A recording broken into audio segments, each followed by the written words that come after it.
கன்னியாகுமரி தொகுதியினுடைய மனோஜ் தங்கராஜ் அவர்கள் மீண்டும் அமைச்சரவைக்குள் அடியெடுத்து வைக்கின்றார். அவர் மீது மீண்டும் ஒரு முறை அவருக்கான நம்பிக்கையோடு வாய்ப்பை முதலமைச்சர் கொடுத்திருக்கின்றார். மனோஜ் தங்கராஜை மீண்டும் அமைச்சரவைக்குள் ஈர்த்துக் கொள்வதற்கான ஒரு பரிந்துரையை ஆளுநர் வசம் முதலமைச்சர் கொடுத்திருக்கின்றார். அந்த பரிந்துரை ஏற்கப்பட்டிருக்கின்றது.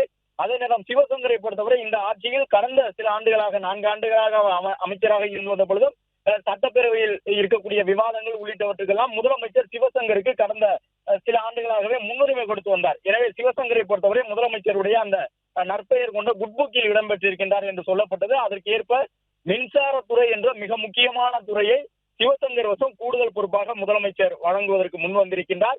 ஆளுநரும் ஒப்புதல் வழங்கியிருக்கின்றார். அந்த போக்குவரத்து துறையின் அமைச்சராக இருக்கக்கூடிய சிவசங்கர் தற்பொழுது கூடுதல் துறையாக மின்சாரத்துறையும் பெற்றிருக்கின்றார். இதன் மூலமாக அவருக்கான அந்த முக்கியத்துவம் அமைச்சரவையிலே உயர்ந்திருக்கின்றது.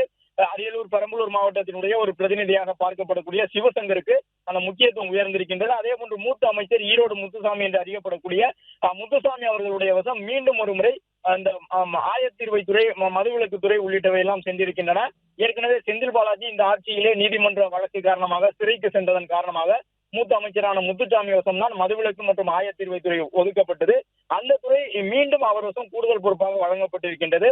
அதே நேரம் ராஜகண்ணப்பனை பொறுத்தவரை பால்வளத்துறை அமைச்சராக இருக்கின்றார். அவரிடம் பொன்முடி வசம் இருந்த வனம் மற்றும் காதி என்ற 2 முக்கிய துறைகளும் அமைச்சர் ராஜகண்ணப்பன் வசம் கூடுதல் பொறுப்புகளாக ஒப்படைக்கப்பட்டிருக்கின்றன. பத்மநாபபுரம் தொகுதியினுடைய சட்டமன்ற உறுப்பினராக இருக்கக்கூடிய மனோஜ் தங்கராஜ் அமைச்சரவையிலிருந்து கடந்த முறை விடுவிக்கப்பட்டிருந்தால் மீண்டும் அவரை அமைச்சரவைக்கு உள்ளாக ஈர்த்துக் கொள்வதற்கு முதலமைச்சர் முன் வந்திருக்கின்றார். ஆளுநரும் ஒப்புதல் வழங்கியிருக்கின்றார். அவருக்கான துறை என்ன என்பதும் தெரிய வரும். மனோஜ் தங்கராஜ் மீண்டும் அமைச்சராகின்றார். நாளை திங்கட்கிழமை மாலை 6 மணி அளவில் ஆளுநர் மாளிகையில் பாரதியார் அரங்கில் இந்த பதவியேற்பு விழா நடைபெற இருக்கின்றது.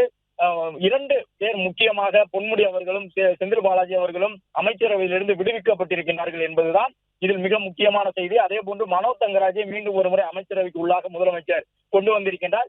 ஏற்கனவே ஆவடி நாசரும் இதே போன்று இந்த ஆட்சி காலத்தில் அமைச்சரவையிலிருந்து நீக்கப்பட்டார். அதன் பிறகு ஒரு குறிப்பிட்ட காலம் அவருடைய பணிகளை பார்த்த பிறகு மீண்டும் அவருக்கு ஒரு மறுவாய்ப்பினை முதலமைச்சர் வழங்கியிருந்தார். அதே போன்று தற்பொழுது மனோஜ் தங்கராஜுக்கு ஒரு வாய்ப்பினை வழங்கியிருக்கின்றார். ஏனென்றால் கன்னியாகுமரி அந்த பகுதியில் இருக்கக்கூடிய கன்னியாகுமரி மாவட்டத்திலே மனோஜ் தங்கராஜ் மிக முக்கியமான ஒருவராக இருந்தார். ஐடி துறையினுடைய அமைச்சராக இருந்தார்.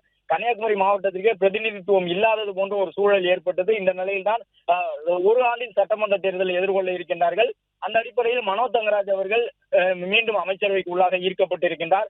சிவசங்கரை பொறுத்தவரை சிவசங்கருக்கு கூடுதலாக அந்த போக்குவரத்து துறை அமைச்சரிலிருந்து மின்சாரத்துறை அமைச்சராக கூடுதல் பொறுப்பு வழங்கப்பட்டிருக்கின்றது.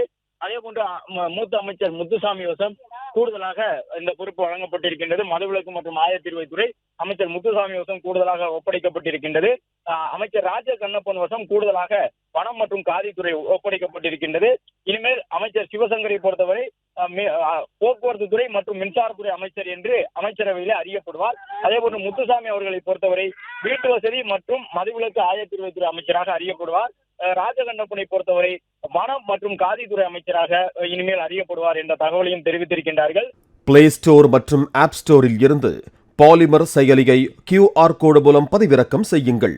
செய்திகளை உடனுக்குடன் பெறுங்கள்.